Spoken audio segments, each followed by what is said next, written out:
Hello readers, welcome to my channel. Today I explain you lesson the ailing planet, the green movement's role. Ailing planet means कि बीमार planet और उसमें green movement का क्या role रहा है, इस लेसन में हम पढ़ेंगे. Actually it's an article. Humans have been careless about the needs of the earth, thinking it to be something non alive. जो मानव है, इंसान है, वो ज्यादातर अर्थ की जरूरतों के लिए लापरवाह रहे हैं शुरू से और उसे एक नॉन अलाइव चीज समझते हैं.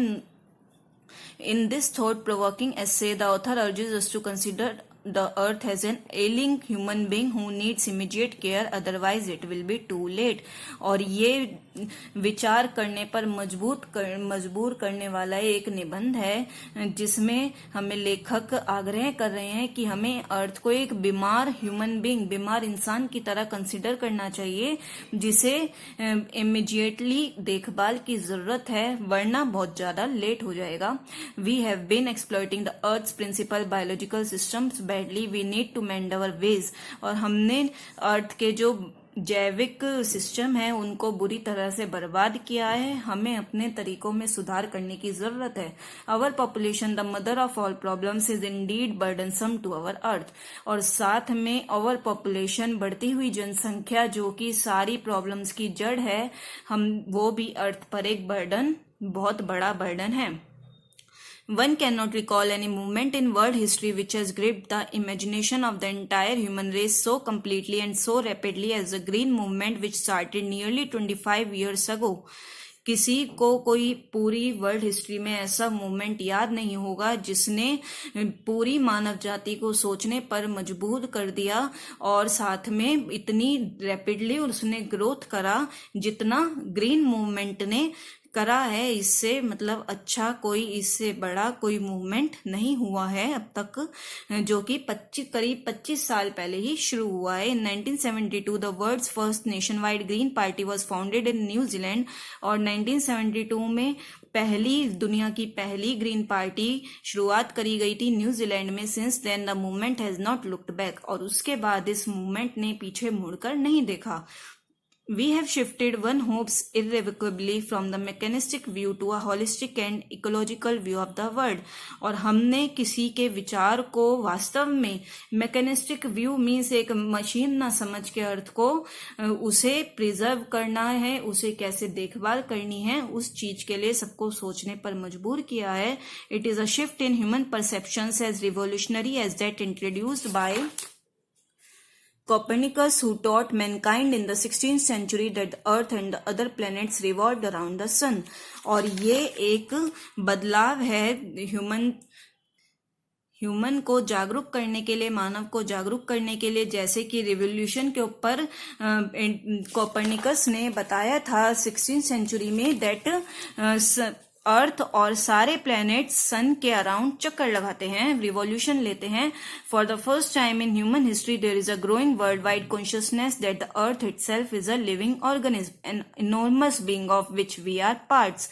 और पहली बार ह्यूमन हिस्ट्री में ये एक इतने बड़े विश्व स्तर पर लोगों में जागरूकता जागी कि अर्थ खुद एक लिविंग ऑर्गेनिज्म है, मीन्स एक लिविंग बीइंग की तरह है जो कि बहुत बड़ा है और हम उसके एक हिस्सा हैं. It has its own metabolic needs and vital processes which need to be respected and preserved. और अर्थ की अपनी कुछ नीड्स होती हैं, जैसे ह्यूमन बॉडी को फूड की, एनर्जी की जरूरत होती है, इसी तरह अर्थ की भी अपनी कुछ नीड्स होती हैं, कुछ प्रोसेस होते हैं जिनका हमें सम्मान करना चाहिए और उन्हें सुरक्षित रखना चाहिए. The earth's vital signs reveal a patient in declining health. इसमें अर्थ को एक पेशेंट की तरह, रोगी की तरह माना गया है.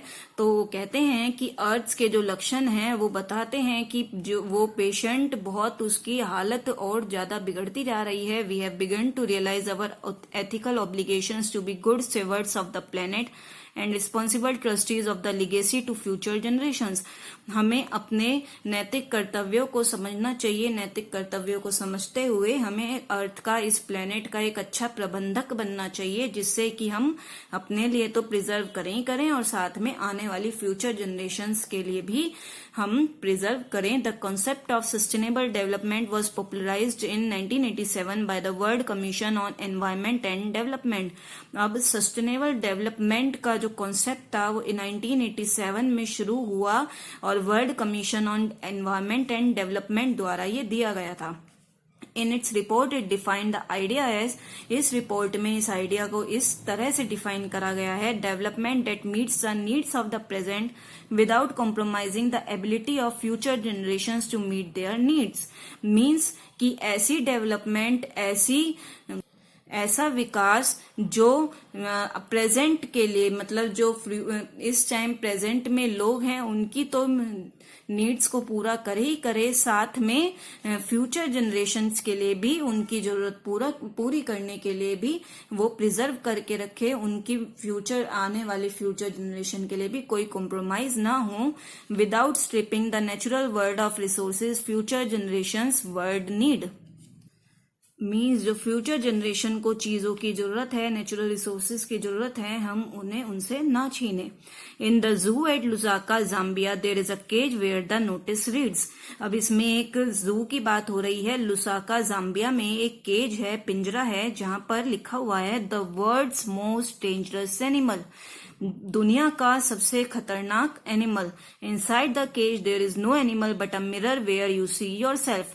लेकिन उस पिंजरे के अंदर कोई एनिमल नहीं है, उसमें बल्कि एक मिरर लगा हुआ है, शीशा लगा हुआ है, जिसमें आप अपनी रिफ्लेक्शन देख सकते हैं। Thanks to the efforts of a number of agencies in different countries, a new awareness has now dawned upon the most dangerous animal that is man in the world. और वो शुक्रिया करते हैं विभिन्न देशों की एजेंसियों का कि वो किस तरह कोशिश करते हैं कि जिससे लोगों में जागरूकता जागे और वो समझें कि दुनिया में सबसे खतरनाक जो एनिमल है वो खुद इंसान है, man in the world. He has realised the wisdom of shifting from a system based on domination to one based on partnership. और उन्होंने सिस्टम में जो चेंज हुआ है उसकी समझदारी को भी समझा है, जो कि डोमिनेशन से चेंज होके उसे पार्टनरशिप में चेंज करा गया है। Scientist have catalogued about 1.4 million living species with which Mankind shares the earth. Scientist ने बताया है कि अर्थ, मैनकाइंड मीन्स इंसान जो है 1.4 मिलियन लिविंग स्पीसीज के साथ अर्थ शेयर करते हैं। Estimates vary widely as regards the still uncatalogued living species. Biologists reckon that about 3 to 100 million other living species still languish unnamed in ignominious darkness. और ये आंकड़ों में भी फर्क आ सकता है, क्योंकि साइंटिस्ट ने ये बात मानी है कि 300 मिलियन के करीब और लिविंग स्पीसीज हैं जिनका अभी भी नाम नहीं आया है, जिनके बारे में अभी इतनी नॉलेज नहीं है, तो उनका नाम अभी भी अनकैटलॉग्ड है। One of the early international commissions which dealt with the question of ecology and environment was the Brent Commission, which had a distinguished India as one of its members, Mr. L.K. Jha। और एक पुराना international commission है जो कि सिर्फ ecology और environment के ऊपर बेस है, जिसका नाम है ब्रेंट कमीशन, और जिसमें एक इंडियन मेंबर भी हैं जिनका नाम है mister L.K. Jha। The first Brandt report raised the question, are we to leave our successors a scorched planet of advancing deserts, impoverished landscapes and ailing environment।